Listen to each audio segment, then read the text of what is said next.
Hola, ¿qué tal? Somos el grupo 2, integradas por Yaneli Ramos Pacheco, Cielo Campos Mejía, Ángela Cárdenas Palacio, Catherine Acuña Julón y quien les habla, Milagros Campos. Somos de la carrera obstetricia de la Universidad Privada del Norte y en esta ocasión le vamos a hablar sobre la sexualidad humana. Respecto al concepto, primero destacaré una frase bien interesante que dijo un filósofo, Maurice Merleau-Ponty, en el año 1975, que dijo: hablar de sexualidad humana es hablar de la esencia misma del ser humano. Entonces, como concepto tenemos que la sexualidad está conformada por los elementos biológicos, es decir, el sexo, los psicólogos, cómo es el sentirse o pensarse, tanto hombre como mujer, y los sociales, que hacen referencia al comportamiento que establece la sociedad por cada sexo. Entonces se puede entender por sexualidad a la forma en la que cada ser humano se manifiesta, como hombre o como mujer, de acuerdo a las normas y valores propios de su cultura y de su época. Influencia de la interacción de la sexualidad. Factor político. El sexo no es una fatalidad, es la posibilidad de acceder a una vida creativa. Los derechos del individuo en lo referido a la sexualidad son importantes y todavía hay muchos lugares donde no se los respeta. No hay que creer que en la hora actual esos problemas están resueltos. Todavía debemos dar un paso adelante y creo que uno de los factores de esa estabilización será la creación de nuevas formas de vida. Nuevas formas que establecerán a través de nuestras elecciones sexuales, éticas y políticas. Factor cultural.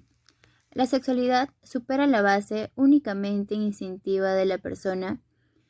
Todo el entorno sociocultural es lo que va a influir decisivamente en el desarrollo de la personalidad. Y es en la fase infantil cuando el niño recibe mayor influencia cultural. Una personalidad íntegra y bien formada se manifiesta en la sexualidad integrada.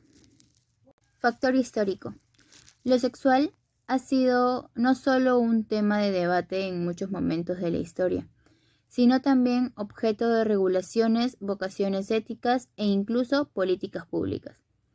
Por una parte, el sexo tiene una mera función fecundadora. Conlleva la reproducción de la especie, perpetuando su existencia. Dicha conducta es también observable en distintas especies del reino animal.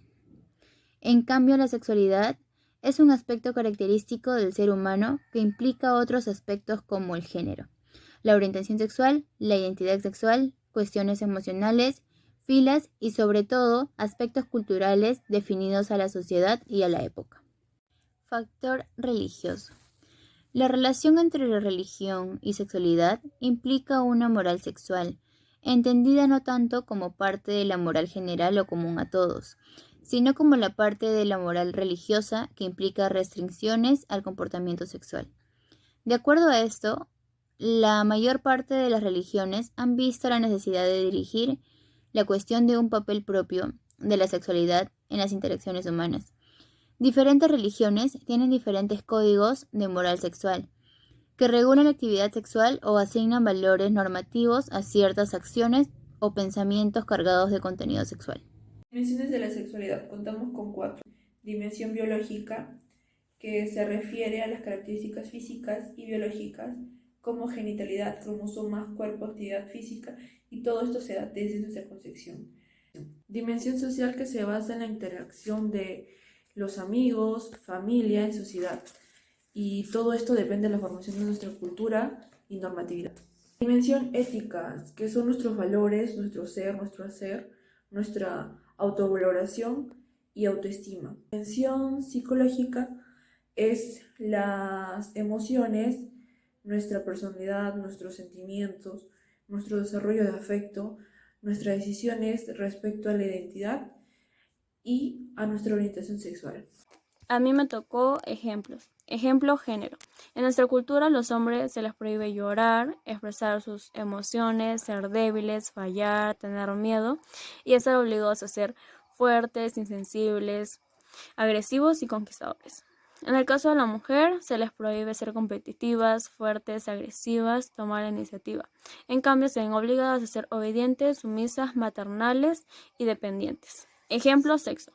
Todas las mujeres tienen los mismos cromosomas, tienen vagina, útero, ovarios, etc. Así como todos los hombres tienen los mismos cromosomas y tienen testículos, pene, uretra y etc. Ejemplo, sexualidad. El afecto que una persona siente por sí misma, también llamado autoestima, así como el afecto hacia otras personas, hacen parte de la sexualidad.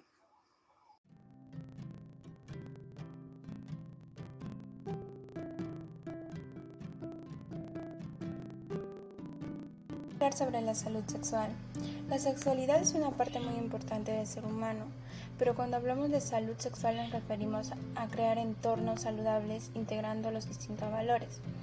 También requiere un enfoque positivo y respetuoso de la sexualidad y las relaciones sexuales, así como la posibilidad de tener experiencias sexuales placenteras y seguras, sin coerción, discriminación ni violencia.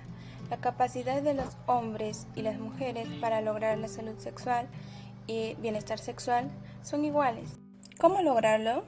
Podemos lograr tener una buena salud sexual de distintas maneras. Por ejemplo, accediendo a información integral de buena calidad sobre sexo y sexualidad, ejerciendo nuestro derecho a la libertad sexual, también expresando su sexualidad a la vez que respeta los derechos de los demás, también afirmando que el desarrollo del ser humano comprende el desarrollo sexual, el cual puede no incluir la reproducción o la experiencia sexual genital. También mostrando destrezas que mejoran las relaciones personales, identificando y viviendo de acuerdo con sus propios valores, siendo responsable de sus propios actos, practicando la toma de decisiones eficaces, interactuando con ambos géneros de una manera respetuosa y adecuada.